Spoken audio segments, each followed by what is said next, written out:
Okay, hi everybody. This is my Abuelita. Abuelita, why don't you start? Introduce yourself. What's your name? Selina Getrasman.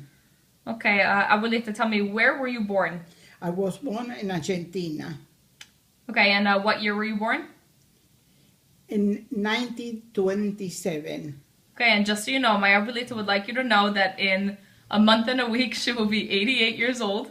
So she says for you not to judge her by what she looks like, even though she's beautiful. Abuelita, what was the political climate like in Argentina when you left?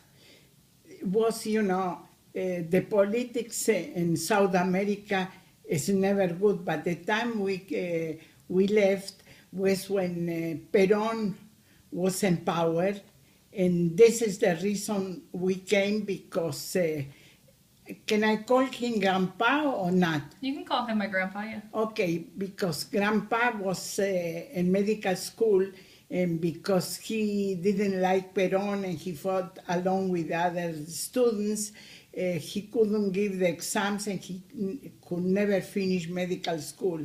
So he didn't see a future for his children. And that's why you came to America? And we came first in 1960 for a visit, and we liked it very, very much. So then, when Grandpa said, I would like to move to the United States, this already was 1963.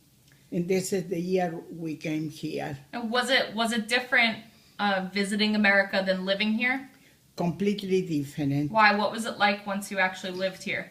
Because in Argentina, you don't have in the city the distance you have here, so you are more able to see the people and to interact with them, to make a friendship, which we left more than 50 years ago and still communicate with our friends from Argentina. So what was it like getting here? Was it difficult to get here? Well, I didn't want to come in the beginning. Why? Because I was very much attached to my parents. But I told Grandpa, you put in a scale the good and the bad. Wherever the plate goes down, this is what we will do. Right. And when he started to give me all the reasons we should come over here, I think he was right, and I said, all right, and here we are. It was easy because at this time, the people from Argentina didn't have a quota. So we saw the consul, American consul at this time, and we came already with a green card. And then you took a plane here? Yes, we flew. How much was the ticket? Oh, I don't remember. It's more than 50 years ago. It was the cheapest one because we didn't have any money. Right. And then what were your first couple years like in America? We worked very, very hard. Grandpa started from the bottom, and you know how he finished. Right. Well, why don't tell my kids a little bit about what he had to do to make it. Well, because he couldn't finish medical school, he had a small pharmaceutical company in Argentina. But because of the politics in Argentina, and you have to buy the raw material to make the medicines, you pay with letters of credit. The dollar changed from one day to the other was more than double to buy a dollar. So we pay everything, and this is what he said, there is no future for us here because we never know what will happen tomorrow. Right. And so what did Grandpa do for work? He looked for a job in a pharmaceutical company also, and he started over there as an assistant the department of injectables. Mm-hmm. From there, he took over the liquid department, and he looked for the first job. Never again he has to look for a job. They was looking for him. Right. And he worked for many years in this company, moved to the next one as a, not supervisor,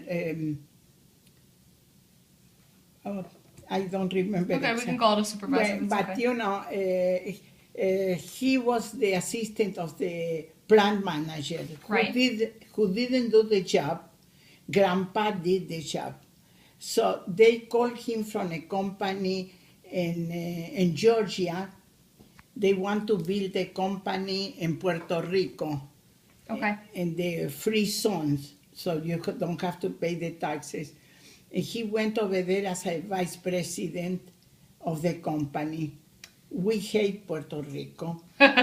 Me and him, and especially George, my middle one son, That's my uncle. who was very ambitious for his future, and the education in Puerto Rico is the worst. Even we sent him to the Inter-America University, and you know, to give you an example, they have a contest between all the private schools in Puerto Rico, and the dean of the university, he said, George, you have to compete with them. And George said, how can I compete? I'm a junior and they are the senior. And he said, you are better than them. To make a long story short, he won the medal. This can tell you how bad the education was in Puerto Rico. So then, when you were trying to adjust to American life, what was the hardest part for you? You know, the hardest part was missing my family. Right. Because, you know, How much English did you speak when you got here? absolutely nothing. And Grandpa? Because, Grandpa, a little more than I did, because we started to take lessons before we came, and I refused to come. I didn't want to come. So I went to see the teacher, but I didn't study. I did absolutely nothing. But, you know, my English is still very bad. That's not so bad. But I worked for 7 years, and I was lucky enough to work with people who didn't speak Spanish. So And where did you work? I work in a dress shop. As a seamstress, right? Yes. So then, you know, compared to what you thought America would be like, did it live up to what you thought it was going to be, or were you let down? You know, I came with the idea, you know, I love politics.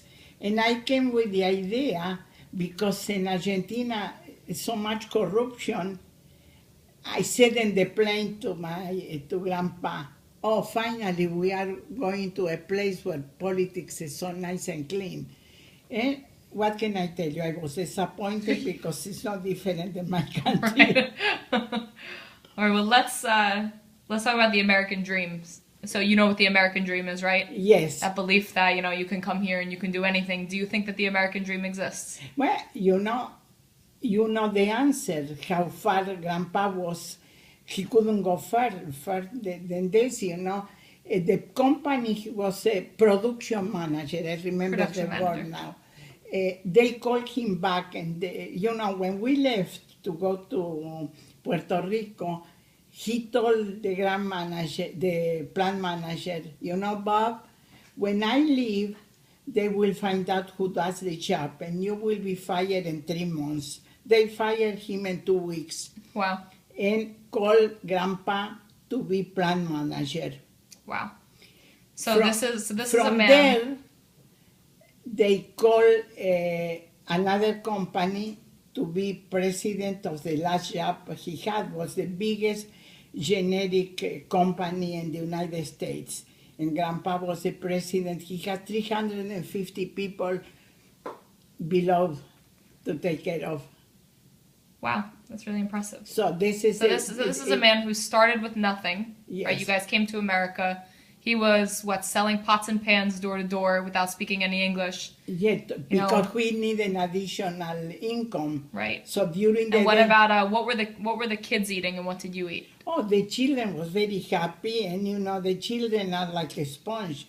They 3 months after, first of all, in Argentina, I send them to the Spanish English school. So they would learn. So they have a little bit, but they over there you learn the British English. Right. You know, which is different than here.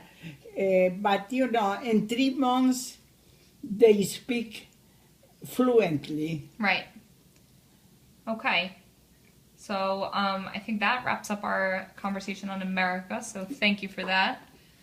Okay, everybody, that's my abuelita. And thank you very much.